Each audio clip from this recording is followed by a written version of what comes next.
Estão conseguindo ver a minha tela? Sim. Ótimo. Então, pessoal, ao longo da semana passada, estudamos a questão da proteção, né, da importância da biossegurança. Viu? Agora aqui, ó, a quarta questão.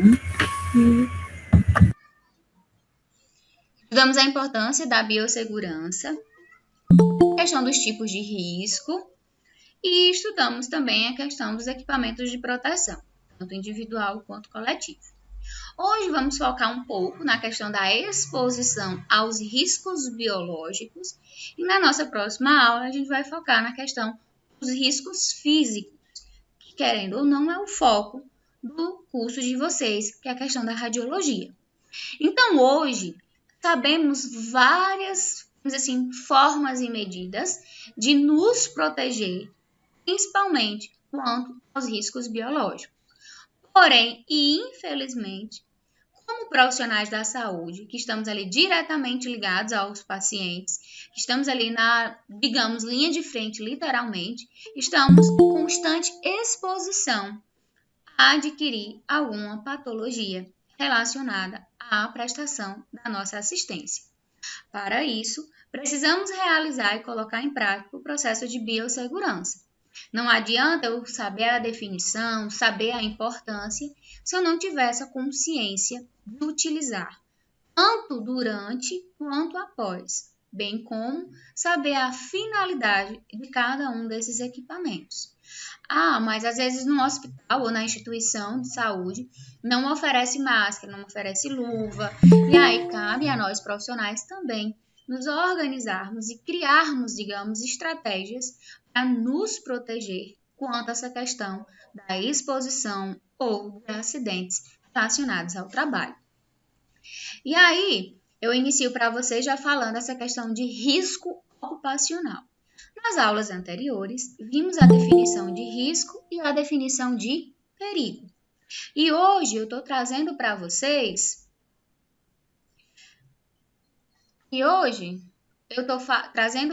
a questão de risco ocupacional. Então, risco, que a gente já tinha estudado, é justamente a probabilidade de ocorrer um evento. Ocupacional é esse evento relacionado ao ambiente de trabalho, ao ambiente da sua profissão, na qual você está exercendo. Então, quando nós trabalhamos independentemente do setor e da localização, estamos suscetíveis a riscos ocupacionais, ou seja, ter uma probabilidade de que um evento indesejado aconteça. Consequentemente, esse evento vai gerar um tipo de acidente, algo não esperado. Esse acidente ele vai trazer consequências. Pode ser consequências leves, como podem ser consequências gravíssimas. Uma lesão, uma perfuração, um desenvolvimento de uma doença, de uma patologia. Então, para isso, nós, profissionais da saúde, de uma maneira geral, precisamos estar sempre em alerta na hora de prestar uma assistência a um paciente. Desde aquela pessoa, desde o enfermeiro, o médico, o radiologista, quem também está ali na portaria, para evitar justamente que acidentes aconteçam. Quando a gente fala acidente do trabalho, geralmente a gente associa a indústrias, a empresas. Mas uma instituição hospitalar, uma instituição que preza pela saúde, ele também pode ser conhecido como uma empresa, uma instituição, uma indústria, digamos assim, que está ali. Muitos profissionais sofrem a todo momento acidentes de trabalho, seja dos mais simples aos mais complexos. Esses acidentes podem ser evitados na maioria das vezes. Basta o profissional e a instituição ofertar e se policiar quanto a isso. Então, um acidente com material biológico, como a gente viu, risco biológico é a presença de micro-organismos. É o aparecimento e o surgimento, a penetração, podemos dizer assim, de micro-organismos, como vírus, bactérias, protozoários e fungos. Material biológico são esses materiais. O sangue, a questão de secreção. Tanto o sangue como a secreção, por exemplo, são materiais biológicos que podem ser contaminados. E uma pessoa está exposta de diferentes formas, desde através do olho, da boca, do nariz, da pele, que pode ter alguma, vamos dizer assim, algum corte, se torna uma área de exposição. Então, nosso corpo, apesar de ter a pele como uma fonte de proteção, existem também locais suscetíveis ao aparecimento e à exposição desses riscos biológicos. E qualquer profissional que seja acometido por uma exposição do tipo é considerado uma emergência médica.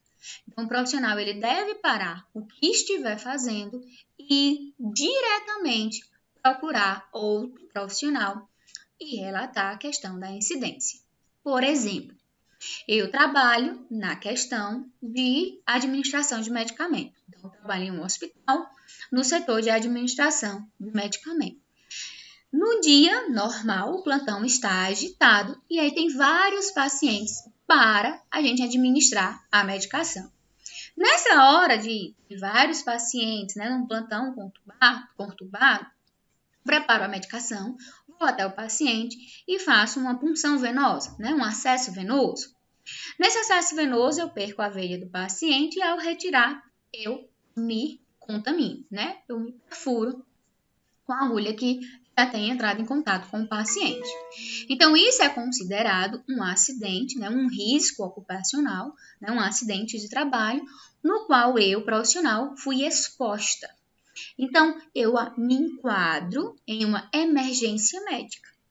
Se esse paciente ele ainda está ali, pergunta-se ao paciente se ele está apto, por exemplo, se ele aceita fazer exames de sorologia, para saber se ele tem, por exemplo, hepatite ou HIV.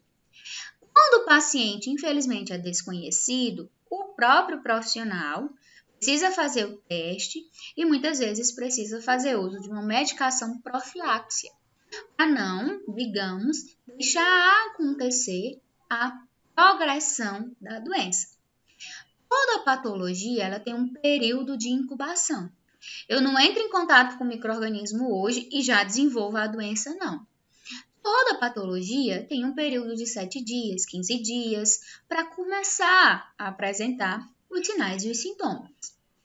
Porém, neste período de tempo, muitas vezes, dependendo da patologia, eu estou transmitindo. No caso, como eu já falei para vocês, um paciente não tem, Nós, pessoas humanas, não temos na testa explicando ou exposto qual é o tipo de patologia que a gente tem. Muitas vezes a gente nem sabe que possui. Então, ao adentrar ou ao sofrer algum acidente como esse, essa exposição, se o paciente ele aceita realizar esse tipo de teste, ótimo, porque ele faz. Se der positivo, infelizmente, o profissional ele precisa fazer uso imediato da medicação. Se der negativo, o profissional ele fica, vamos dizer assim, em observação e depois de um período de 15 dias, 16 dias, é feito o teste no profissional. Por quê? Porque no paciente pode ter dado negativo em duas vertentes. O negativo, porque realmente é negativo, ou um falso negativo, onde o paciente, o indivíduo, possui a patologia, mas naquele momento, por exemplo, ele estava em um período de incubação, onde através do teste não foi detectado. Então, entrou em exposição com fluidos, sangue, secreções de algum paciente para o que está fazendo. Considera-se uma emergência médica e procura um médico, um patologista da instituição ou os protocolos da instituição. Todo e qualquer ambiente de saúde, instituição que preza pela assistência, possuem protocolos, normas instituídas no seu setor. Nesses protocolos, normas, regras, possuem justamente essa questão das diretrizes de o que e como os profissionais eles devem agir. Desde a questão de uma admissão de um paciente, da administração de medicamento, de exames radiológicos, desde também a questão de uma exposição de um acidente de trabalho. Então, Aconteceu, né? Ninguém quer que aconteça, mas infelizmente aconteceu uma exposição. Para-se tudo o que você estiver fazendo e já vai imediatamente fazer todo o protocolo de avaliação desse tipo de acidente de exposição. Então, estima-se que a maioria das doenças infecciosas acontecem no ambiente de trabalho. Muitos profissionais, né, antigamente, acabaram morrendo por essa falta, digamos assim, de conhecimento sobre a questão da transmissibilidade das doenças. E tanto os profissionais quanto os pacientes estão expostos a esses tipos de risco, principalmente aos riscos biológicos. Independentemente do setor, né, do hospital, de uma UPA, de uma estratégia de saúde da família, né, de um PSF, está suscetível a esses tipos de risco. O risco de exposição vai variar de acordo com o tipo de atividade exercida. Então, se eu trabalho mais na linha de frente como enfermeira, eu tenho que ter um policiamento maior para evitar essas exposições. Se eu já trabalho na radiologia, por exemplo, eu tenho que evitar também esse tipo de exposição, não tanto biológico, mas mais voltado para o risco físico, para evitar justamente as consequências que os exames radiológicos podem trazer, tanto para mim como profissional, quanto para o paciente. Isso a gente vai ver bem detalhado na nossa aula de tipo de risco físico, que é a questão da radioproteção, que é o que a gente chama na radiologia. Então, o risco de transmissão, ela acontece viral e também acontece de forma, né, de uma perfuração, de um contato direto através da pele, de um corte. O viral, claro, ele tem uma propagação bem maior e a gente tem que ter cuidado quanto a isso, a natureza, a frequência, o grau de exposição. Então, o risco biológico, ele vem do profissional para os pacientes, dos pacientes para o profissional. Cabe cada um reconhecer a sua finalidade e manter essa questão dos cuidados e de avaliação sobre, para que nem o profissional transmita algo a mais para os pacientes e nem o paciente que está ali com a patologia instalada transmita para o próprio profissional. Então, a gente tem que ter muito cuidado com essa questão que chamamos de infecção cruzada, que se leva e traz esses tipos de materiais biológicos, esse risco. E essas exposições, elas podem acontecer com, né, materiais infectantes ou com materiais não infectantes, que a gente chama assim. Os infectantes, claro, é a questão de líquidos, o sangue, a questão dos fluidos, das secreções, do líquido amniótico, por exemplo, dos fluidos orgânicos, o não infectante, o suor de um paciente, a questão de uma lágrima, fezes. Porém, esses não infectantes, eles podem ser potencial do risco. Desde, claro, a gente entra em contato diretamente com essa questão da urina, das fezes, da secreção do paciente em si. Então, temos que ter muito cuidado com qualquer tipo de material, mesmo que a gente considere ele não infectante, pois dependendo do tipo de patologia, ele pode aparecer a propagação de algumas doenças que podem não ser tão graves, mas que podem alterar o estado de saúde do profissional. E, historicamente, né, os trabalhadores da área da saúde nunca foram considerados uma categoria de alto risco, porque visualizavam que, por eles estarem ali, tratando os doentes, eles não adoeciam, por exemplo. Ainda existe hoje esse pré-conceito, digamos assim, que profissional da saúde não precisa fazer exame, que profissional da saúde não adoece, profissional da saúde não precisa estar em constante exames preventivos, por exemplo. Mas engana-se, nós, como profissionais da saúde, somos seres humanos e principalmente somos aqueles indivíduos que estamos mais suscetíveis a adoecer. Mesmo que eu trabalhe no hospital, mesmo que eu trabalhe na linha de frente, mesmo que eu trabalhe na estratégia de saúde da família, eu sou um ser humano e estou suscetível a adoecer.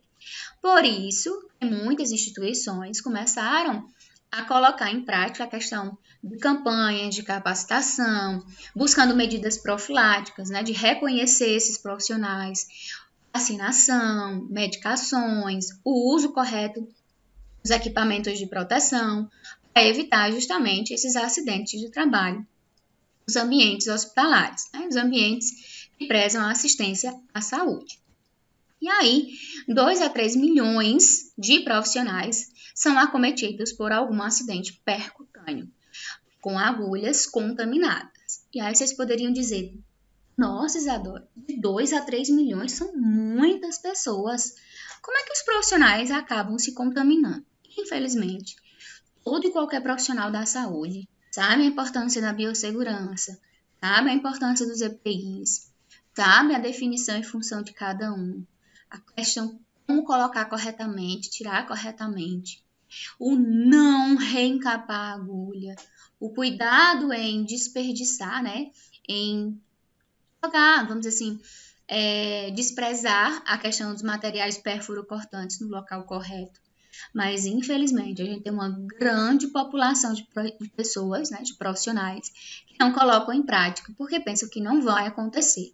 Pensam que jamais eles vão ser contaminados, jamais nenhum risco vai acontecer com eles. E aí a gente não pode pensar por esse lado. A gente tem que sempre ter cuidado e ter muita precaução quanto a isso. Então, são inúmeros profissionais que acabam sofrendo algum acidente, né, ocupacional relacionado a acidentes percutâneos, e isso poderia ter sido evitado. Dentro desses milhões de profissionais, grande quantidade, infelizmente, acaba adquirindo uma patologia como um HIV, uma hepatite, e precisam fazer tratamento, e muitas vezes tendo que conviver com a doença a vida toda, o resto da sua vida. Então, jamais a gente quer adoecer, principalmente adquirir uma patologia relacionada a algum descuido, por exemplo. Então, para isso, a importância da gente se policiar e ficar sempre colocando em prática esta questão. E aí, os riscos ocupacionais após a exposição é variável e depende, claro, do tipo de acidente, da gravidade, do tamanho da lesão que causou, da presença e do volume de sangue que foi envolvido. Eu estava, lavei minhas mãos, calcei a luva e fui realizar uma punção. Nessa punção, ao retirar a agulha, por exemplo, eu me furei. Ao furar, só penetrou um pouco da luva, porém não chegou a adentrar na minha pele. Eu sofri um risco ocupacional, mas não desenvolveu nenhum, vamos dizer assim, agravo maior.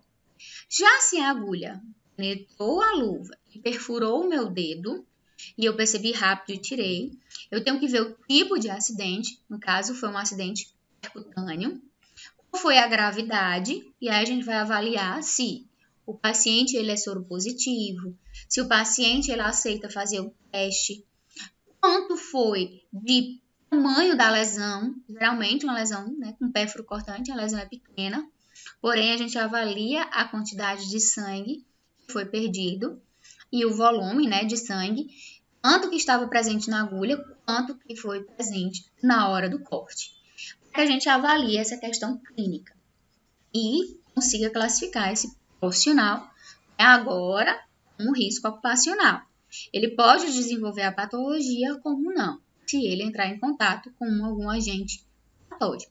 Então, com isso, precisa-se, antes de tudo, se policiar. Não pensar em, se aconteceu, eu vou fazer o quê? É pensar em se prevenir para que o risco não chegue a acontecer. E os ferimentos com agulhas, né, em material pérfuro cortantes são considerados extremamente perigosos por serem potencialmente capazes de transmitir.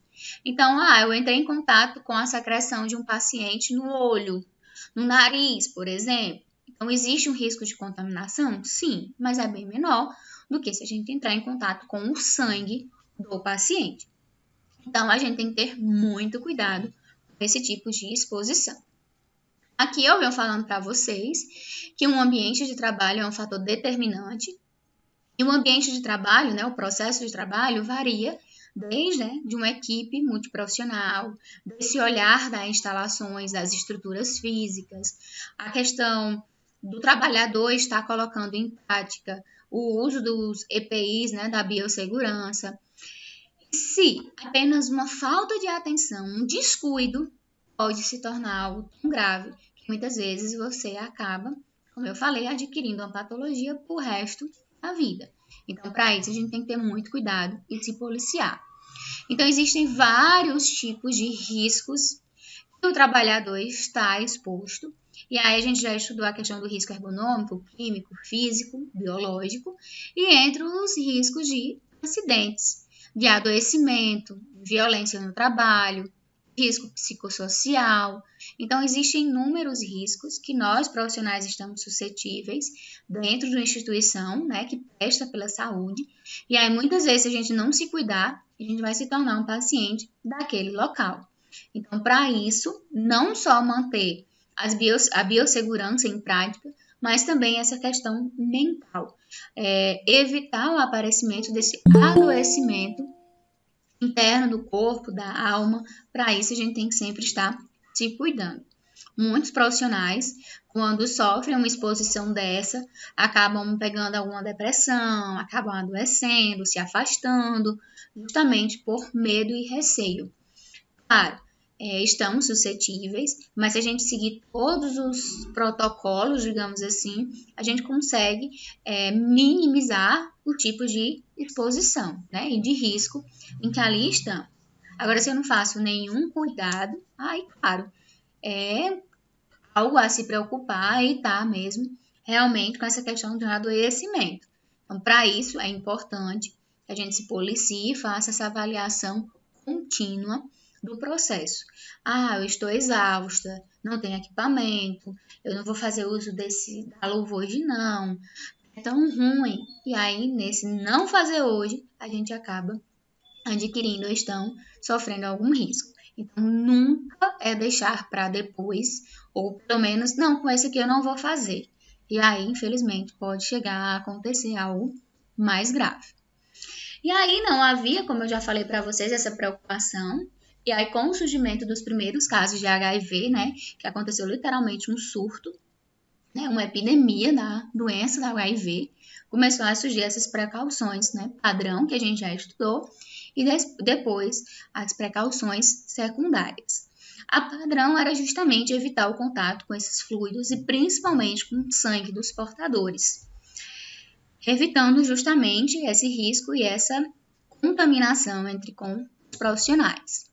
Material biológico, eu já falei para vocês, é a questão do sangue, né, dos fluidos contaminados, como o sêmen, secreção vaginal, o líquor, líquido pleural, o pericárdio, o amniótico, os fluidos não infectantes, suor, lágrima, fezes, urina e a saliva. Mas esses não infectantes, a gente também tem que estar com uma pulguinha, né, um olhar também especial para esses tipos de fluidos. E aí o modo de transmissão, né, pode ser oral fecal, que isso aqui geralmente não vai acontecer jamais com o profissional, né? Via respiratória é o que mais acomete, por contato, e via sanguínea. Então, aqui são as formas de modo de transmissão de riscos ocupacionais relacionados aos agentes biológicos. E aí, são inúmeros os casos de infecção, né, no qual nós, profissionais, podemos adquirir, mas o principal problema e o que a gente foca mais é a questão tanto do HIV como da hepatite B e C. A questão da hepatite tem a questão da vacinação como medida de profilaxia para evitar de adquiri-la. E HIV, infelizmente, não tem nenhuma vacina, nenhuma forma eficaz, né, digamos, de prevenir. A única forma de prevenção é as pessoas utilizarem, né, a questão de um sexo seguro e relacionado ao profissional, evitar a exposição e entrar em contato principalmente com o sangue do paciente. Não é 100%. O paciente ele é soro positivo, eu entrei em contato com o sangue dele, pronto, eu também vou ser soro positivo. Não.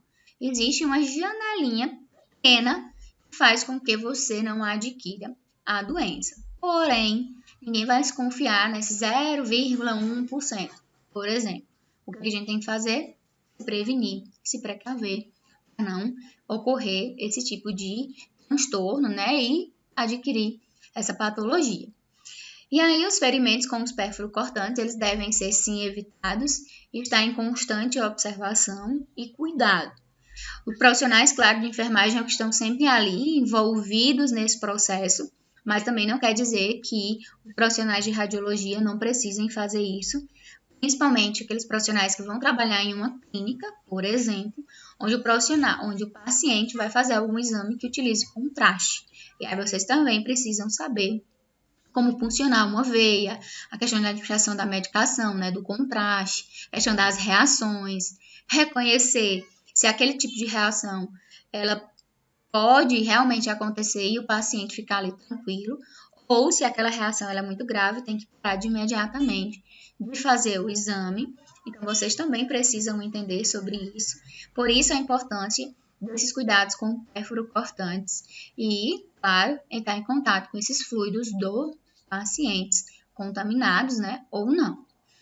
E aí, o tipo de acidente, ele vai depender, claro, da gravidade, do tamanho da lesão, como eu falei para vocês, da presença do volume de sangue, as condições clínicas do paciente fonte, e aí vai dizer se ele é doente ou não, ou se ele nem sabe, né, desconhecido, e claro, o uso correto da profilaxia. Sofreu uma exposição, não sabe quem é o paciente, inicia de imediatamente a profilaxia. Sofreu uma exposição, o paciente se negou a fazer o teste para saber se ele tem, né, HIV ou hepatite, inicia imediatamente a profilaxia. Sofreu a exposição, o paciente aceitou fazer o teste, ou você já sabe quem é o paciente, sabe que ele não tem, você já fica ali tranquilo, mas também fica em observação e com um tempinho, né, uns 15, 16 dias, faz o teste em você como profissional para ver a veracidade, né, se você está ou não. Mas, em todo caso, precisa se procurar um infectologista ou um patologista para que ele faça esse acompanhamento e avalie esse tipo de exposição. Aqui eu venho falando para vocês a questão da incidência, né, do HIV, se entrar em contato com o sangue, é 0,3%.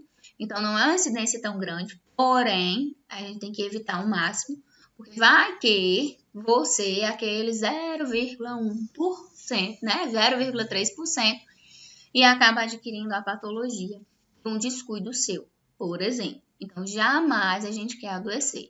Já a hepatite B, a questão com a presença de sangue, a incidência é altíssima, é de 6 a 30%. Então, um paciente está com hepatite, você já sabe, aí você já tem um olhar diferenciado, claro, porque se entrar em contato com o sangue do paciente, independentemente, né, da forma, principalmente se for com perfuro cortante, você tem até 30% de chance de adquirir a hepatite. E aí, claro, vai sofrer com as consequências, com a doença, que não é nada tão leve quanto muitas vezes as pessoas pensam. E aí, nós temos que avaliar essa questão da exposição dos fluidos e do paciente, para ver o tipo de doença, patologia, como é que ele também está reagindo sobre.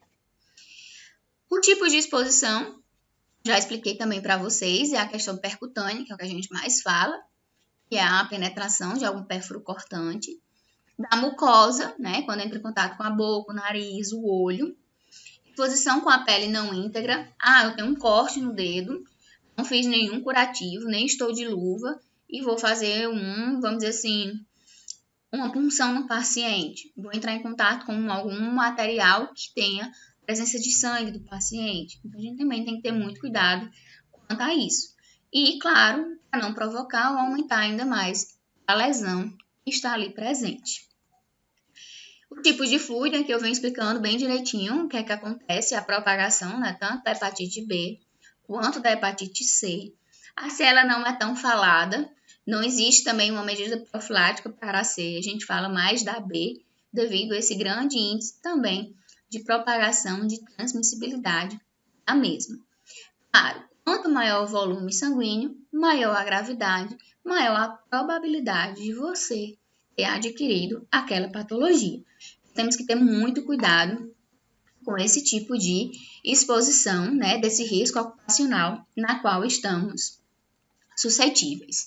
Aqui eu venho explicando para vocês quando a fonte ela é conhecida, a gente pede para fazer o teste. E se ele se recusar, a gente faz essa avaliação de acordo com o tipo de doença que ele adentrou à instituição de saúde. Se é uma fonte desconhecida, inicia imediatamente a questão da profilaxia. O que é que a gente tem que fazer com a área que foi exposta? Entrou uma agulha, algo pérfuro cortante no meu dedo, na minha mão, no braço. O que é que eu vou fazer? Lavo o local com água e sabão, água corrente e sabão. Se for na mucosa, na boca, no nariz e no olho, lava também com água ou com soro, né? Solução salina. Não teve alguma, vamos dizer assim, evidência de algum antisséptico, nesse caso, que vai reduzir a transmissibilidade. Então, você pode botar sabão, o que for, que não vai reduzir a transmissibilidade. Porém, vai evitar que, se alguns micro-organismos estiverem ali presentes, eles se propaguem cada vez mais. Mais uma vez, adentrou os micro-organismos, não tem sabão que faça com que ele volte ou mate ele. Pode acontecer a destruição do ambiente superficial, mas internamente, infelizmente, aquele micro-organismo ele já adentrou. Agora é ter os cuidados necessários para ou a doença não se desenvolver ou fazer a melhor forma possível do tratamento. Avaliação do acidente, estabelecer qual é o tipo de material que você entrou em contato, se foi sangue, fluido, qual foi o tipo de acidente, se foi pérfuro cortante, se foi na mucosa, na pele, no olho, e conhecer, claro, a fonte de contaminação, questão do paciente em si. Com relação ao risco de acidente, a gente tem que fazer o uso, né, da quimioprofilaxia, fazer exames sorológicos, faz um no dia do acidente, né, da exposição, e geralmente faz um com 15, 16 dias por conta desse tipo de janela imunológica.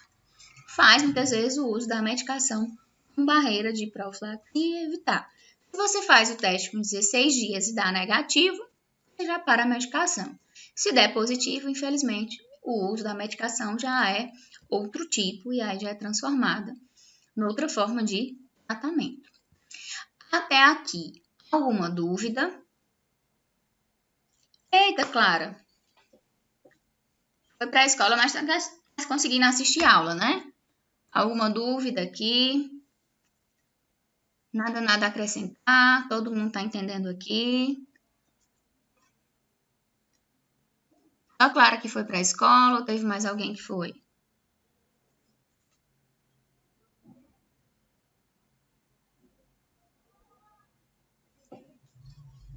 Vocês estão aí? Vocês dormiram? Cadê vocês? Cadê Ismael, que sempre fala? Tô aqui, professora. Tô aqui, tô lhe ouvindo, viu? Me ouvindo? Eu também tô aqui. Agora eu tô vendo, pelo menos que eu não tô falando sozinha, tá Sim, vendo aí? bom. Alguma dúvida? Conseguiram entender essa parte? Risco biológico a gente já falou, porém eu trouxe, caso aconteça a exposição, né? O risco ocupacional relacionado, né, aos materiais biológicos. Até aqui, tudo tranquilo? Claro, ninguém de vocês, né, se Deus quiser, não vai se acidentar, mas caso aconteça, a gente muitas vezes fica desesperado sem saber como agir. A gente entendeu aqui uma técnica bem direitinho: lavar com água corrente, procurar a questão do infectologista ou patologista e se considerar uma emergência médica, para não se tornar um paciente da instituição. Se conhece o paciente, que foi o paciente fonte, conversa com ele e tenta fazer o teste. Se ele se recusar, é direito dele se recusar a fazer o teste, porque muitas pessoas não querem fazer o teste, principalmente dessas doenças. Então, infelizmente, você vai ter que fazer uso das medidas profiláticas e refazer o teste em você, né? Depois de 15, 16 dias. É o tempo de memória imunológica, né? Da transmissibilidade realmente da doença acontecer. Até aqui, alguma dúvida? Podemos dar continuidade? Não, pode. Pode, por mim pode. Agora, eu vou falar para vocês a questão de técnicas básicas de higienização hospitalar. A gente entendeu a questão da higienização, de certa forma, nós, pessoas, seres vivos, né? Como a gente mantém essa questão da biossegurança? Nós. A questão da limpeza, né, da higienização das mãos, do uso correto dos EPIs, né, luva, máscara, o avental, que é mais conhecido como jaleco, do gorro, do propé. Vimos também a questão agora de evitar a exposição a esses riscos. Infelizmente, muitas vezes acaba acontecendo, mesmo com todos esses cuidados. O ambiente de saúde, principalmente o hospitalar, pode ser o hospital mais limpo, mais organizado, mais tecnológico possível. Ele é fonte de infecção. Pode ser o hospital, vamos dizer assim, mais top dos top. Ele é fonte, sim, de infecção. Inúmeras pessoas, né, antigamente, acabavam, infelizmente, falecendo em na óbito por adquirir infecção que a gente chama hospitalar. Infecção hospitalar é quando o paciente adquire dentro da instalação do hospital. Então, ele adentra com um tipo de patologia. Ele foi com tuberculose, ou ele entrou para fazer uma cirurgia de apendicite, apendicectomia. Foi fazer uma cesariana. E, de repente, por algum motivo, ele precisou ficar mais tempo. E aí acabou adquirindo algum tipo de infecção hospitalar. Então, para isso, a gente tem que entender técnicas básicas de manter a biossegurança no ambiente, não apenas em nós, digamos assim, profissionais. E também, com isso, dentro da biossegurança, possuímos alguns termos técnicos, no qual os profissionais de saúde precisam conhecer, até também para saber identificar qual é o tipo, se é antisepsia, se é asepsia, se é uma, vamos dizer assim, desinfecção, uma limpeza. Precisa entender esses termos para até mesmo na hora de falar ou de avaliar esses tipos de técnicas de higienização hospitalar. Então, antes da gente iniciar nesses termozinhos, eu até já debati com vocês a questão que, claro, os vírus é algo indiscutível. A gente não consegue, a ciência ainda não conseguiu manter uma medicação, né, algo que impeça ele de se propagar, porque a todo momento ele está em constante mutação. Já as bactérias, não. Até então, com os estudos e o avanço da medicina, começou a se criar o que a gente conhece como hoje os anticorpos, que eles agem diretamente na destruição dessas bactérias. Antigamente, as bactérias podiam dizer que elas eram menino besta. Então, quando utilizavam os antibióticos, eles já atuavam diretamente. E todas aquelas pessoas doentes relacionadas a alguma patologia bacteriana acabavam se curando. Porém, à medida que o tempo foi passando e as pessoas foram utilizando de forma errada os antibióticos, as bactérias ficaram cada vez mais fortes. E ao ficarem cada vez mais fortes, elas foram se alojando principalmente aonde? Nos hospitais. Então, uma UTI, um centro cirúrgico, uma recepção, uma sala de urgência e emergência, uma clínica médica, existe a presença dessas bactérias.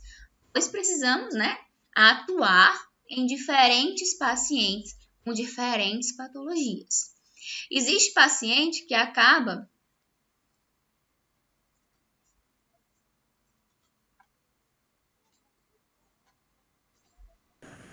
Peguei a minha restante.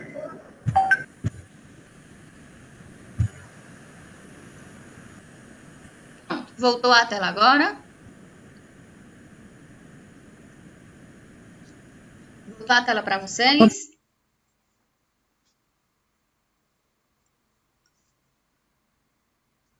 Sim. Então, como eu estava dizendo, as bactérias elas ficaram mais resistentes. E claro, no ambiente hospitalar, eu falo hospital porque é a grande estrutura da assistência, a gente tem essa questão do grande risco da proliferação tanto de bactérias quanto também de vírus.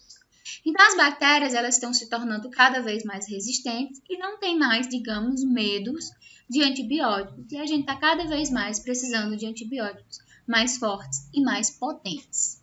Com isso, essas bactérias são consideradas a grande causadora das doenças relacionadas ao ambiente da saúde, ao ambiente hospitalar. Então, a incidência de infecções hospitalares relacionados à assistência à saúde, né, quando o paciente adentra o hospital, está relacionado justamente a esses micro-organismos que estão multiresistentes, a todo momento sofrendo essas mutações e ficando cada vez mais resistentes e desconhecidos dos profissionais, né, da medicina como um todo. Então, essa resistência bacteriana, que é o que a gente chama, é justamente a capacidade da bactéria em evitar essa ação e faz com que o antibiótico cause uma letalidade. Então, a azitromicina, a amoxicilina, são medicamentos antibióticos muito conhecidos por nós, né, seres humanos, né, usuários, sociedade, onde era para ser utilizado apenas quando realmente fosse feita alguma prescrição.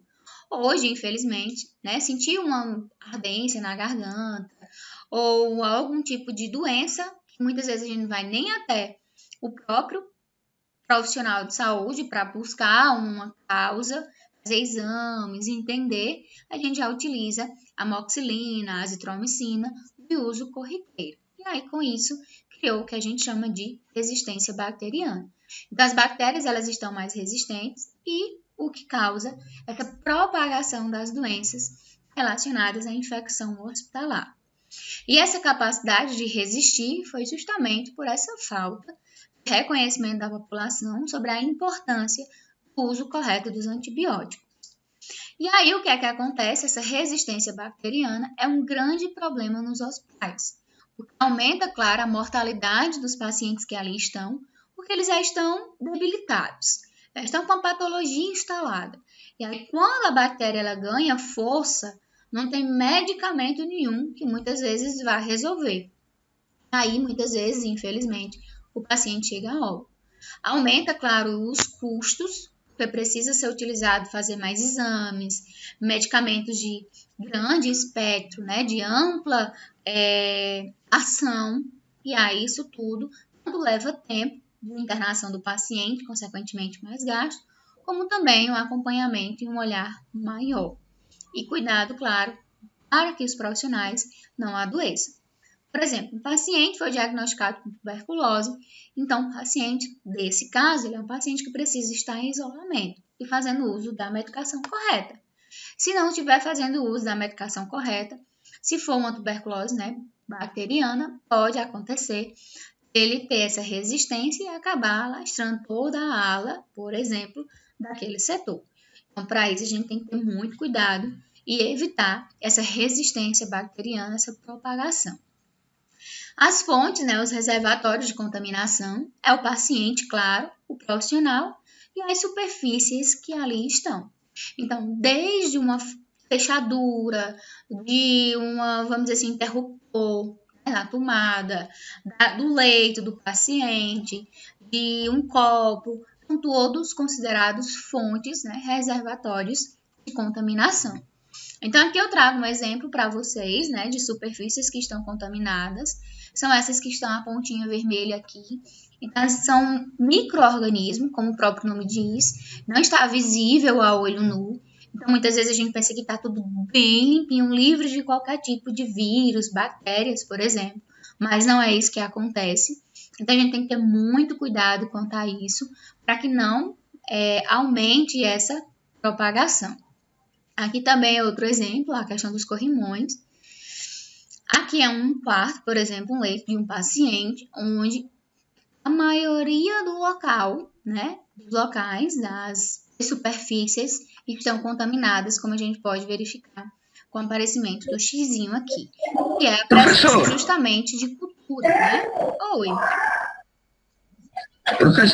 Professora, a tuberculose ela é causada por um bacilo, é? Sim. E aí a gente tem que fazer essa avaliação porque ela tem uma transmissão muito grande, igual o Covid, por exemplo. Então, o paciente que foi diagnosticado, né, questão com tuberculose, ele tem que ficar, dependendo da gravidade, claro, tem que ficar em isolamento, fazer tratamento. Alguns profissionais, né, alguns pacientes começam a fazer o tratamento, dependendo do tipo e da gravidade, ele já não faz tanta transmissibilidade como se ele não estiver fazendo nenhum tratamento. Então, é o Bacillus streptococcus, o causador da tuberculose. E aí, voltando para cá, a gente tem esses termozinhos, na qual muitas vezes nós, profissionais, acabamos nos confundindo ou muitas vezes não fazemos uns conhecimentos sobre a questão da asepsia e antisepsia, desinfecção, esterilização e limpeza. Então, existem muitos profissionais que tocam esses termos de asepsia, antisepsia e desinfecção. E a esterilização é muito difícil fazer essa troca e limpeza também não.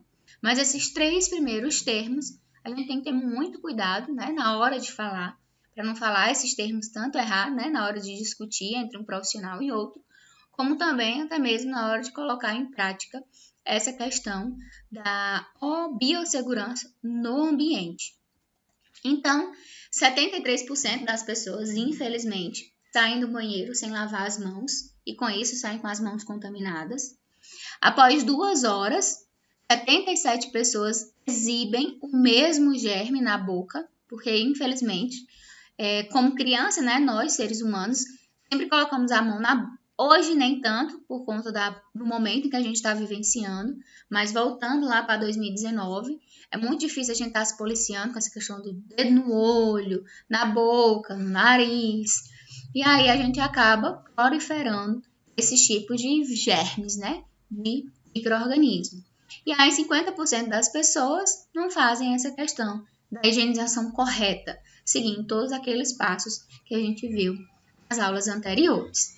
E claro, o hospital é a assistência, um local de prestação de assistência à saúde que está mais suscetível a esse risco de propagação, que precisa sempre estar em constante avaliação. E em relação à limpeza, desinfecção, asepsia, para evitar justamente que aquele paciente que está ali com uma patologia não seja acometido por outro tipo. E aí existem as vias de contaminação, além daquelas que a gente estudou, de pessoa. Aqui eu estou falando de um modo geral. Existe a via direta e as vias indiretas. A direta é quando a gente tem contato direto com o paciente, com as secreções, né, com o risco biológico. E a indireta é com o ambiente. Eu entro em contato com a fechadura, com o leito do paciente, a questão dos exames radiológicos, raio-x, um aparelho de raio-x móvel. Fez o raio-x num paciente, retirei dali e vou fazer no outro paciente. Ele também é uma fonte de contaminação. Se não tiver feito a higienização correta, e não, vamos dizer assim, é uma desinfecção, é uma antisepsia, é uma asepsia, o que é que eu vou fazer nesse processo, nesse aparelho radiológico, né, móvel, para evitar a proliferação, a propagação de uma infecção cruzada, seja por uma via indireta, onde os pacientes eles não entraram em contato um com o outro. Quem entrou em contato, nesse caso, foi um aparelho, por exemplo. A gente tem que ter muito cuidado com essa questão das vias de contaminação. Então, temos o sistema beta, né, que tem que ser empregado. O que é o sistema beta? O B é de barreiras, e aí entra os EPIs. O E é de esterilização, e aí muitos, com a medida que a saúde foi evoluindo, os materiais puderam ser reutilizados, principalmente em uma cirurgia. Os equipamentos cirúrgicos, eles eram descartáveis até então. Então, utilizavam-se e jogavam no mato. Com essa questão da falta, muitas vezes, ou dos equipamentos cada vez mais rústicos, e eles foram se aperfeiçoando e muitas vezes diminuindo de tamanho, ficando mais leves, começaram a perceber que a técnica de esterilização eliminava esses micro-organismos e poderia ser utilizado de um paciente para o outro. Porém, se seguisse rigorosamente a técnica de esterilização. Se não seguir, se uma das técnicas for falha ou falhar, claro, vai acontecer a transmissibilidade. A outro D é a questão da desinfecção e o A é a questão da antisepsia. Vamos já entender a definição de cada um desses termos. Então, material contaminado é todo aquele instrumento que está disposto, seja ele tenha entrado em contato com o paciente ou não. A partir do momento que está exposto ao ambiente, ele já é algo contaminado. Uma seringa, por exemplo, ela é algo, um instrumento que está, digamos, estéril, está ali envolvido num pacotinho. A partir do momento que eu abro, eu já, digamos, contaminei aquele tipo de material. Mas aí vocês podem me perguntar, mas ele não entrou em contato com o paciente? Não. Então, ele é potencialmente contaminado, devido ao ambiente que o circunda. E pode ter... Oi. Você mais Como é? Eu vou ter que sair aqui rapidinho da sala, mas eu volto daqui a pouquinho, tá? De coisa rápida. E aí ele pode ser algo potencialmente contaminado. Então, qualquer material exposto que entre em contato ou não com o paciente é considerado material contaminado, tá certo? Então, antes da gente iniciar esse processo de desinfecção... Professora, essa aula está sendo gravada? Tá sim.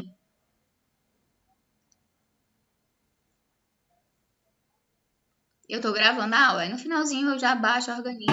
Eu vou sair aqui meia hora, daqui a pouco eu volto. Tá bom.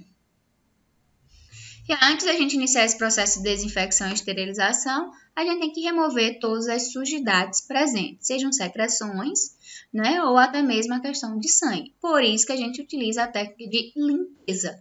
Limpeza é o que a gente faz em casa, ao lavar o chão, ao lavar uma louça, literalmente a lavagem, a limpeza daquele local. Então, limpeza nada mais é do que a remoção de sujidade, de detritos naquele local. Seja em um ambiente, né, material contaminado, ou a área, a estrutura. Claro, vai depender do ambiente e com isso existem técnicas corretas. O mesmo material que a gente utiliza em casa não é o mesmo material, por exemplo, utilizado num ambiente hospitalar para organizar, né, essa questão de matar, eliminar esses micro-organismos. Mas a técnica de limpeza é basicamente a mesma. É varrer corretamente, é a questão da lavagem, de passar o pano, evitar a propagação de micro-organismos, né? Os sangues presos, presentes no chão. O paciente vomitou, por exemplo, tem que fazer a limpeza correta do ambiente como um todo.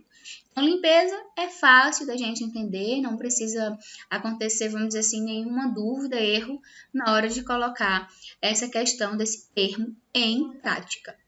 A questão da degermação é a diminuição do número de micro-organismos após a escovação. Essa degermação, geralmente, a gente utiliza na hora de higienização, né, da lavagem das mãos cirúrgicas, onde a lavagem das mãos cirúrgicas é totalmente diferente, né, da comum, que a gente viu até na aula passada, questão da lavagem como um todo. Não expliquei para vocês detalhadamente, porque não fica a cargo ainda da radiologia, mas a questão da degermação é justamente essa diminuição do número de micro-organismos após essa escovação da pele. A limpeza é do ambiente como um todo, dos materiais contaminados. A degermação é a diminuição desses micro-organismos após a escovação na pele, ou seja, num ser vivo, num ambiente, no ser humano. A desinfecção é um processo físico ou químico que vai eliminar a maioria dos micro-organismos em superfícies, ou seja, em objetos inanimados. Isso é a desinfecção. Então, se alguém chegar para você e disser, realiza a desinfecção da sua sala, você vai fazer a limpeza daquela bancada, computador, do material do ambiente, né, da superfície, cadeira, por exemplo, que você está. Então, desinfecção é onde você vai criar um processo de eliminar os micro-organismos de um objeto inanimado, da superfície. Aqui a gente tem a questão da desinfecção, eu vou explicando alguns materiais que são utilizados nesse processo de desinfecção. A gente fala muito dessa questão dos degermantes, hipoclorito, os desinfetantes utilizados, que é diferente, né, que a gente utiliza em casa, é diferente do que vai ser utilizado muitas vezes no ambiente hospitalar. O que é que a gente tem que lembrar quando entendemos essa questão da desinfecção? Precisamos lembrar as fontes de infecção, que são denominadas artigos hospitalares. Esses artigos hospitalares são ambientes que a gente considera de crítico, semicrítico e o não crítico. Então, num ambiente, por exemplo, hospitalar, existem setores que recebem justamente essa denominação. A gente tem um olhar específico, por exemplo, na hora de fazer uma limpeza e uma desinfecção. Qual é a diferença entre limpeza e desinfecção? A limpeza é algo mais superficial, é o que a gente utiliza mesmo para fazer simples, como fazemos em casa. Já a desinfecção, utiliza-se produtos físicos e químicos para destruir esses micro-organismos na superfície, né? Em um objeto como um computador, uma mesa, o leito, por exemplo, do paciente. Então, o ambiente considerado ambiente crítico é aquele ambiente que tem elevado risco de propagação. Então, são aqueles instrumentos cirúrgicos, agulhas, algo que é reutilizado. Por exemplo, a gente chama de artigo crítico. Local crítico, uma UTI, por exemplo, um centro cirúrgico. Então, a gente tem os artigos, que são os materiais críticos, e temos o local também considerado de crítico, que precisa ter esse olhar na hora de fazer a questão da desinfecção. Um semicrítico são aqueles que entram em contato com a mucosa do paciente, aqueles que entram em contato com a lesão após um acidente, por exemplo. É a questão dos equipamentos de anestesia também, que não leva, vamos dizer assim, tanto grau de contaminação, podemos dizer assim. Por isso, é considerado de semicrítico. Exemplo de um local, um hospital que é semicrítico, uma clínica médica, por exemplo, uma semi-intensiva, a questão de um local onde faz raio-x, é considerado de um local semicrítico. O não crítico são aqueles materiais que entram em contato com o paciente, porém a pele, né, a mucosa do paciente está íntegra.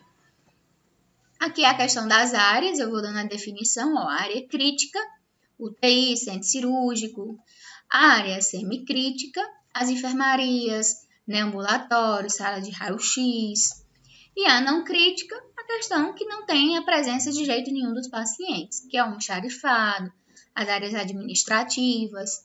Então, aqui eu expliquei para vocês a questão da área. Então, quando vocês ouvirem esse nome aqui, área é o ambiente, a classificação das áreas hospitalares. É o ambiente, aqui eu dou a definição e o exemplo. Quando vocês verem a questão de artigos, é a questão do material. Então, artigos críticos, exemplo, o aparelho de raio-x, ele é um artigo o quê? Crítico, semicrítico ou não crítico? O que é que vocês acham? No aparelho de raio-x, é um artigo, ou seja, um material crítico, não crítico ou semicrítico?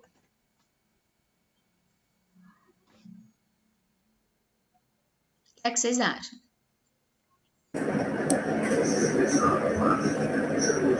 Eu acho que tem material crítico, professor. Material crítico é aquele material que leva em consideração o elevado potencial de risco e está relacionado diretamente com os tecidos do paciente, que leva à questão da infecção. Então, ele vai adentrar ao paciente. O raio-x, não. Porém, há quem o considere de não crítico, porém, ele está enquadrado em artigo semicrítico. Por quê? Ele entra em contato, né, digamos, com a pele do paciente. A pele do paciente ela vai estar intacta? Vai. Porém, muitas vezes pode acontecer de não estar. A presença de alguma lesão. Então, ele é considerado um artigo, um material semicrítico. Vai depender vamos dizer assim, da hora, né, do exame do paciente. Então, ele fica ali intercalado em artigo semicrítico ou artigo não crítico. Já o setor, né, a sala de raio-x, ela é considerada um ambiente semicrítico, porque o paciente está ali para fazer um cuidado, não vamos dizer assim invasivo, porém pode acontecer a propagação de patologias se aquele ambiente ele não for feito a desinfecção corretamente. Então, esses são alguns exemplos de classificação tanto de área quanto de artigos, críticos, semicríticos e não críticos. Aqui a gente tem os tipos de desinfecção de acordo com a questão das áreas. Claro, a gente tem uma desinfecção de alto nível, o intermediário e o de baixo nível. O de baixo nível é para esses locais, né, não críticos, que a gente pode utilizar apenas o álcool, que se torna um produto químico que vai livrar justamente a propagação desses micro-organismos.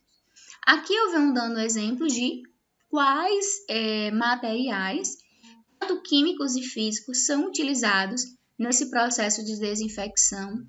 Eu não preciso entender, decorar, isso é só para cargo mesmo de curiosidade de vocês. Então, a gente tem a questão do hipoclorito, que é um dos mais utilizados, o formaldeído, a questão do composto de iodo, a clorexidina, que aí é muito utilizada também, até mesmo como um detergente, nessa questão da diminuição, né, da eliminação dessas bactérias, o álcool, que a gente utiliza, principalmente hoje, nesse período de pandemia, que tem uma excelência ação e poder nessa questão da destruição desses micro-organismos e diminuição da sua propagação. A esterilização, nem se fala, vamos dizer assim, é um dos termos mais utilizados, práticas, nessa questão de materiais críticos e consegue reduzir, vamos dizer assim, 99% da propagação desses micro-organismos. Por que não 100, Isadora? Porque vai depender, claro, do tipo de pessoa que está realizando ou como manuseou essa técnica de esterilização. Então, esterilização nada mais é do que a destruição total, né, ou total, de todas as formas de vida microbianas durante esse processo também químico e físico, para destruir, vamos dizer assim, de vez ou eliminar essa questão desses micro-organismos. A esterilização dos materiais, ela visa justamente essa eliminação direta. Para que aconteça a esterilização, precisa-se tirar as sujidades, né, realizar a limpeza, a questão da desinfecção, para que um material, seja um material crítico ou semicrítico, adentre nessa questão da esterilização. Então, geralmente é utilizado uma autoclávia, onde vai fornecer essa radiação. Tanto existe autoclave calor seco, físico, químico, que vai atuar em altas temperaturas para destruir esses micro-organismos. Para a utilização da autoclave, são as pessoas que trabalham na CME, a Central de Material de Esterilização, e são responsáveis por fazer esse processo. Não cabe nem, vamos dizer, nós, né, profissionais da enfermagem, quem não atua na CME, ou profissionais de radiologia. Estou trazendo para vocês entenderem que existem materiais reutilizados, mesmo esses materiais que entram em contato com o paciente, como materiais cirúrgicos, mas eles passam por esse processo de esterilização, que é, vamos dizer assim, grande potência de eliminar até 99% desses micro-organismos. Aqui é a questão explicando a esterilização do material cirúrgico, como a gente faz essa destruição e eliminação total desses micro-organismos, e outros termos, né, os outros dois termos muito utilizados e que a gente confunde muito, é a questão da asepsia e a questão da antisepsia. Ambos os termos visam a questão da infecção. Então, essa questão aqui, ó, do sufixo sepsia se refere justamente à infecção. A diferença deles está nessa questão aqui do prefixo, o asepsia e o antisepsia. Então, o A é sem, não, é algo livre, sem infecção. E antisepsia, eu vou combater a infecção já existente. Então, a lavagem das mãos, né, a higienização das mãos. Eu estou fazendo uma asepsia ou uma antisepsia. O que é que vocês acham? A lavagem das Asepsia, mãos. O quê? né? Asepsia. É uma asepsia? O que vocês acham?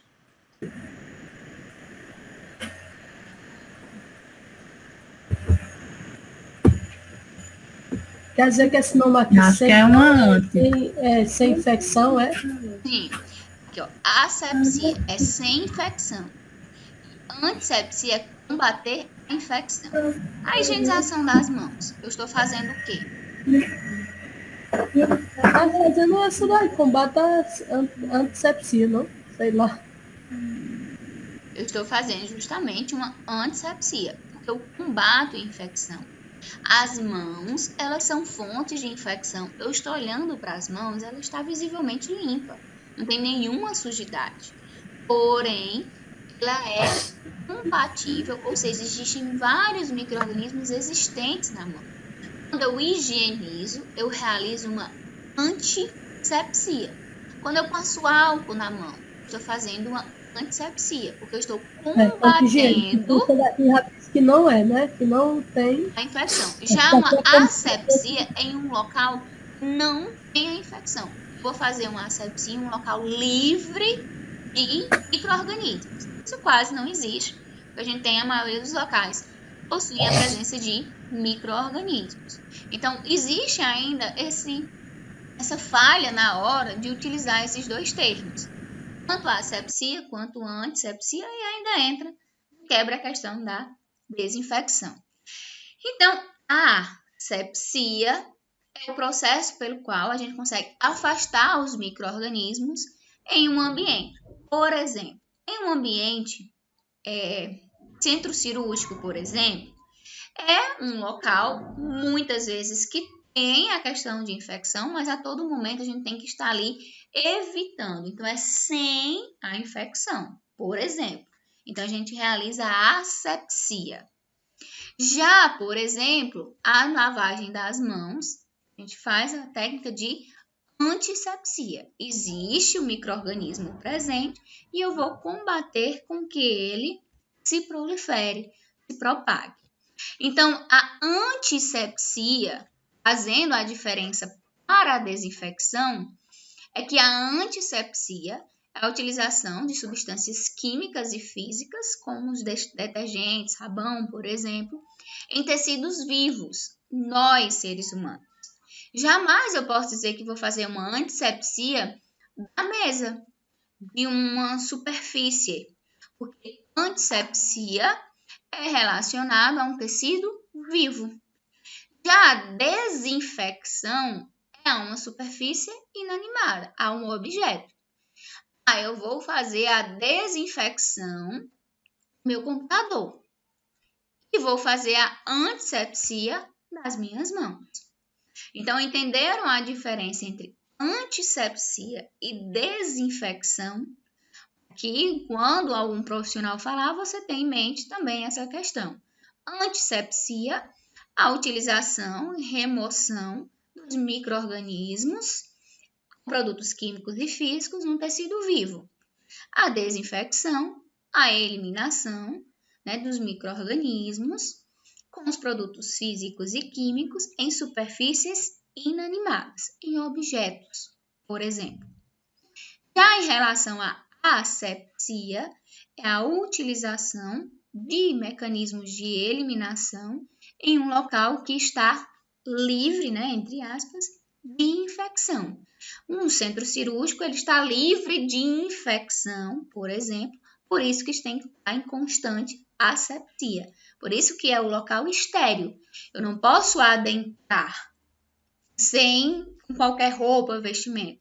Por isso que desde a porta eu já preciso começar técnicas assépticas para poder adentrar num ambiente como um centro cirúrgico, por exemplo.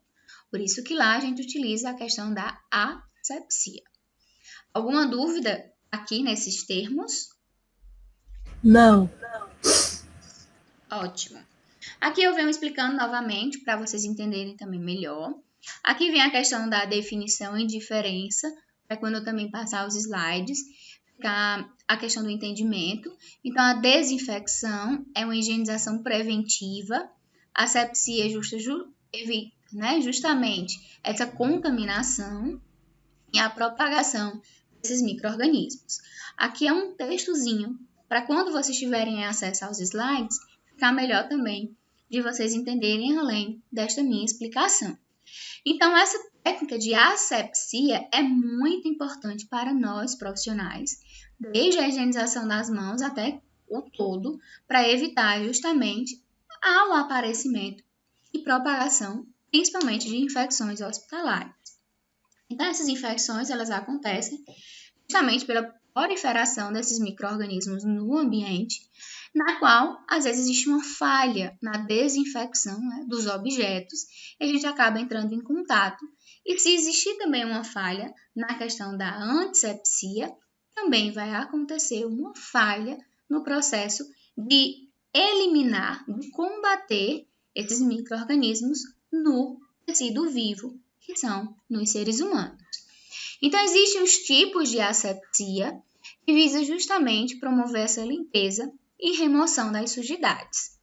Os tipos são a higienização comum, que é a lavagem das mãos comuns, que é o que a gente já estudou, e aí que eu vou descrevendo também bem direitinho. A gente viu na, digamos, né, propriamente prática, porque no outro slide eu vou mostrando cada slide, passo a passo, de como higienizar, mas a gente também vai ver na nossa prática, né, no nosso encontro presencial. A asepsia cirúrgica não é tanto o cargo, né, de vocês, mas visa justamente essa questão da eliminação associada à degermação. Aqui vem explicando, ó, por isso que eu falei para vocês, essa questão da degermação, e junto com a asepsia cirúrgica, evita mais ainda essa questão da propagação dos micro-organismos. Os benefícios da asepsia são inúmeros, claro, desde o combate aos micro-organismos até a proliferação dos mesmos, evitando justamente a questão da infecção cruzada, tanto do profissional em transmitir para o paciente, como também se tornar fonte de infecção, adquirindo ao fazer uso na boca, no olho, no nariz, por exemplo.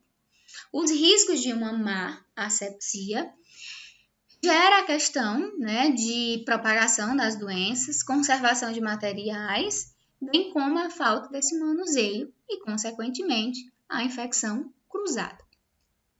Existe a questão, esterilização é realizada em artigos críticos. A desinfecção é realizada em artigos semicríticos. Artigos não críticos, a gente faz uma desinfecção porque é uma superfície inanimada. Então, é um objeto, por isso que eu estou utilizando uma desinfecção. Como eu falei, existe, né, alto nível, ou moderado, né, intermediário, de baixo nível. Então, em artigos não críticos ou ambientes não críticos, a gente realiza a desinfecção ou limpeza do local. Aqui é um exemplo de alguns materiais, aqui é o que acontece na questão de uma CME, Central de Material de Esterilização. Só entra lá quem realmente trabalha no setor, do mesmo jeito que acontece uma rigorosidade no centro cirúrgico, tem que acontecer num local de CME, né, Central de Material de Esterilização. Após os materiais serem esterilizados, eles são envelopados e identificados, porque também existe um período de validade. Então, ele não foi esterilizado hoje e vai durar a vida toda. Não, ele é esterilizado hoje. Dependendo do tipo de esterilização e do material, às vezes dura 3 dias, 5 dias, 7 dias. E aí passou do prazo de validade, não foi utilizado, mas precisa passar novamente pelo processo de esterilização, porque ela não vai durar o resto da vida. Então, existe um período. Passou aquele período, precisa se fazer a esterilização, porque os micro-organismos já adentraram naquele local, já proliferaram. Zona de proteção, a zona de transferência, por isso que geralmente a questão de um centro cirúrgico, uma UTI, as portas elas são de, não tem, né, trinca, ela é de, esqueci agora o nome, não é nem de correr, para evitar justamente com que aconteça essa proliferação em abrir porta, fechar porta, para evitar essa zona de transferência e transmissibilidade. O foco cirúrgico e um raio-x, esse aqui é bem antigo, mas são fontes sim também de transmissão e o aparecimento e propagação de infecção Por isso que, como eles são superfícies inanimadas, deve haver o processo de desinfecção constante. As paredes, a questão do chão, principalmente essas questões, né, de cantos de parede, para evitar justamente essa propagação. Por isso que em muitos hospitais a cor é branca, porque o branco ele remete muito e demonstra mais essa questão da sujidade. O jaleco, a questão do sapato, porque o branco, se tiver sujo o branco, pronto, já está em extremo, vamos dizer assim, em observação constante e a gente precisa fazer a troca ou desinfecção, limpeza, antisepsia rapidamente. Né? O piso, como eu já falei aqui para vocês, as paredes, elas precisam, principalmente no centro cirúrgico, ser laváveis e a todo instante precisa estar nesse processo de avaliação e constante, limpeza, desinfecção do ambiente, forros. As portas aqui, ó, como eu falei para vocês, elas precisam ser nesse movimento de vai e vem, para evitar justamente esse contato. O lavabo, ó, aqui é a questão de uma pia, geralmente de um centro cirúrgico, né, onde não tem, pode ser a torneira de abrir ou girar, ela tem que ser essa alavanquinha, então tem a questão de, no pedal mesmo, haver justamente a higienização e degermação correta desse local. Aqui é a questão da paramentação, principalmente de uma pessoa que vai adentrar um centro cirúrgico. Exemplo, o paciente vai fazer uma cirurgia, mas precisa de um acompanhamento de um técnico de radiologia, pois precisa de exames de imagens no local. Então, vocês precisam fazer tanto essa paramentação comum e, claro, a paramentação, né, a radioproteção voltada para os exames radiológicos, para evitar justamente essa propagação e radiação, por exemplo.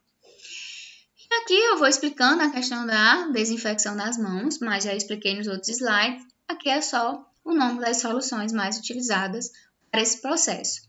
A questão do álcool e também a questão dos detergentes. Um dos mais utilizados é a clorexidina.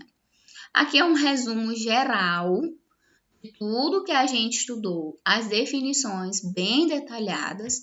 Aqui eu trago uma definição nova, a fumigação. Isso aqui quase a gente não utiliza, é só também para cargo de conhecimento de vocês.